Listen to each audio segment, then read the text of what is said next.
మళ్ళీ టెంపుల్ దగ్గరికైతే దర్శనానికి వెళ్తున్నాము. స్నానాలవి ముగించుకొని బస్సులో అయితే ఫుల్ పబ్లిక్ అండి. 3 బస్సులు లైన్‌గా వస్తాయి కానీ అసలు ఎక్కేటప్పుడైతే అసలు ఎంత ఇబ్బందిగా ఎక్కాలంటే అంత ఇబ్బందిగా ఎక్కాలనమాట.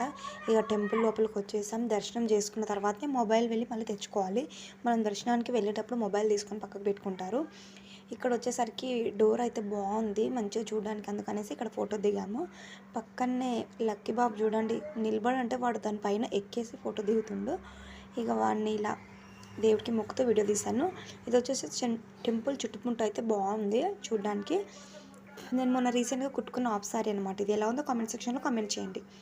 ఇదొచ్చేసి టెంపుల్ చుట్టుముట్టు మనకి ఇప్పుడు కొత్తగా షెడ్స్ అయితే వేశారు. అంటే వానాకాలం కూడా దేవుడిని దర్శనం చేసుకుంటారు కదా! అందుకనేసి షెడ్స్ అయితే వేశారు. చాలా బావుంది.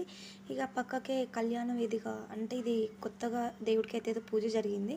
అందుకనేసి అక్కడ పెట్టారు. ఇక చిన్న చిన్న ఫోటోస్ అక్కడక్కడైతే దిగాము. ఎలా ఉన్నాయో కామెంట్ సెక్షన్‌లో కామెంట్ చేయండి. మన ఛానల్‌ని కొత్తగా చూస్తున్న వారైతే సబ్స్క్రైబ్ చేసుకోండి, లైక్ చేయండి.